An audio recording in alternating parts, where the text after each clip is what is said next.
여러분 안녕하십니까, 진성호입니다.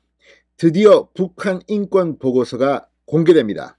31일 공개되는 이 북한 인권 보고서, 이 보고서 내용을 방금 전 조선일보가 보도했습니다. 정말 엄청난 내용들이 담겨져 있습니다. 권영세 통일부 장관, 이 북한 인권 보고서를 최근 윤석열 대통령에게 보고했습니다. 윤 대통령 역시 이 북한 인권 보고서를 세계에 널리 알리라고 했습니다. 이걸 보면 정말 치가 떨립니다. 어떻게 대명천지에 이런 잔혹한 일들이 벌어질 수 있을까? 자, 지금 민주당, 정의당 할 것 없이 대한민국에서 일어나는 작은 인권 침해에도 분노하고 나라를 들었다 놨다 하던 그들인데, 북한의 인권에는 왜 이리 조용합니까? 이걸 보면 정말 7년 만에 2016년 박근혜 정부 때 이 북한 인권 보고서를 내기로 했는데, 자, 북한 인권법에 따른 이 보고서가 나오는 데는 7년이 걸렸습니다. 문재인 정권 5년 동안 뭐 했습니까? 드디어 대통령이 바뀌면서 북한 인권 보고서가 공개됩니다. 자, 그런데 이걸 보면 지금 미성년자 임산부까지도 사형을 시킵니다. 어떻게 이렇게 잔혹한 고문, 린치, 이런 것들이 고스란히 담겨져 있습니다. 여기에는 피눈물을 흘린 탈북자들의 증언이 생생히 담겨져 있습니다. 이걸 보고도 지금 일본과의 관계에 대해서 저렇게 죽창가를 부르는 민주당, 북한 인권에는 왜 이렇게 무심합니까? 권영세 장관이 큰일을 했습니다. 진성호의 융단 폭격 시작합니다. 김정은을 융단 폭격합니다.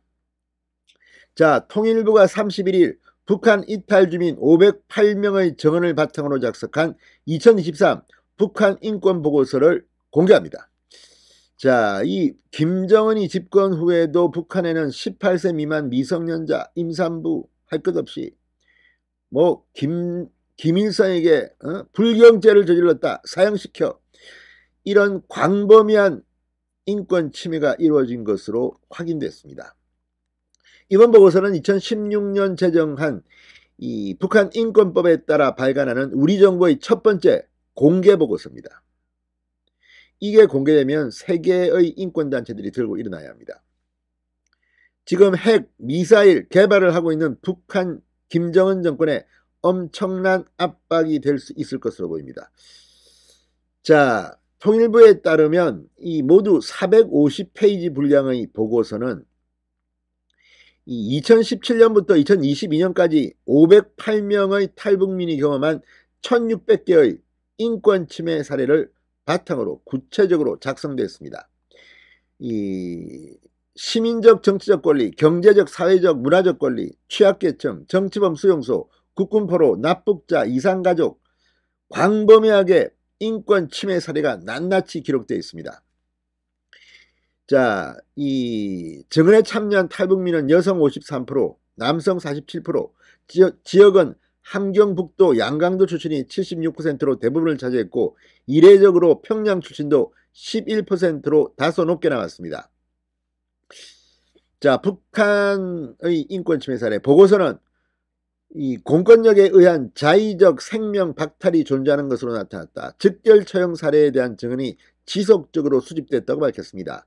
중한 범죄에 해당하지 않는 마약 범죄, 한국 영상물 유포, 종교 미신행위 등에도 사형을 부과할 정도로 이들은 아주 잔인합니다.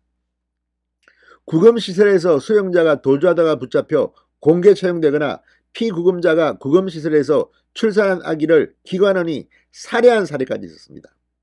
정말 이런 자들이 지금 18세 미만 아동과 임산부에게 사형이 집행된 사례들도 수집됐습니다. 특히 여성들이 가정, 학교, 군대, 구금시설에서 각종 폭력에 노출되고 청소년이 한국 영상물을 봤다는 이유로 처형되는 일이 있었다고 보고서는 전했습니다. 2015년 원산시에서 16, 17세 청소년 6명이 한국 영상물을 시청하고 아편을 사용했다는 이유로 사형을 선고받고 곧바로 총살됐다는 증언도 나왔습니다. 2017년에는 집에서 춤추는 한 여성의 동영상이 시중에 유포됐는데, 당시 임신 6개월인 이 여성은 손가락으로 김일성의 초상화를 가리키는 동작이 문제가 돼 공개 처형됐다고 합니다. 자, 아무튼 이걸 보면 지금 뭐 점을 보러 간 주민들은 노동교양 처분 3개월을, 미신행위자 가운데 7년이 넘는 노동교화형을 받고 엄중한 경우에는 총살까지 할 수 있다는 포고령까지 내려왔고, 실제로 미신행위자들이 처형당하는 사례도 있었다고 합니다. 자, 이걸 보면 정말 지옥 같은 곳입니다. 지옥 같은 곳. 그런데도 지금 여기에 대해서 문재인 정권은 5년 동안 뭐 했습니까? 북한 인권법이 제정되는데도 손을 놓고 있었습니까? 자, 구금시설에서는 여성 피구금자에 대해서 소지품 검사를 위해 나체 검사가 시행되고, 정말 이거는 제가 언급을 못하겠습니다. 더 심한 일도 있었습니다. 자, 아무튼 이걸 보면 지금 김정은은 어떻게 이런 자가 지금 이 국제사회에서 용인되고 있습니까? 김정은의 어린이 사랑으로 포장된 애육원 등 아동보호시설 졸업생의 상당수가 돌격대나 공장 노동자로 강제 배치되고 있다는 진술이 수집되고 있어 대학에 진학하거나 희망에 따라 직장 배치가 된다는 북한의 주장은 거짓말로 드러났습니다. 심지어 장애인의 결혼이나 출산을 제한하고 난쟁이 마을 등을 만들어 다른 마을로부터 격리된 곳에서만 거주하도록 하는 것으로 조사됐습니다. 대한민국의 장애인 단체들 뭐합니까? 지금 뭐 지하철 시위할 때가 아닙니다. 북한 장애인 인권 문제부터 비판하시기 바랍니다. 아무튼 기가 막힙니다. 지금 이런 뭐 정치범 수용소, 수용민에 대한 처형, 강제노동, 국군포로 납북자, 이산가족 감시와 차별에 시달리는 인권 침해. 아무튼 뭐 이루 말할 수 없는 일들이 벌어지고 있습니다. 통일부는 이번 보고서가 2016년 초당적 협력으로 제정된 북한 인권법에 따라 발간하는 정부의 첫 번째 공개 보고서라는 점에서 의미가 크다. 북한 인권 분야의 공신력 있는 기초자료로 활용할 수 있도록 온 오프라인으로 배포하고 영문판 발간도 추진나갈 것이라고 밝혔습니다. 자, 여러분 뭐 과거 TV 토론에서 전원책 변호사가 한 말이 있습니다. 김일성 개 XX, 김정은 개 XX 이렇게 말해보라고. 그거 말 못하는 사람은 누군지 알겠지, 뭐 이런 이야기합니다. 정말 개 XX 같습니다. 진성호의 융단 폭격이었습니다. 여러분 감사합니다.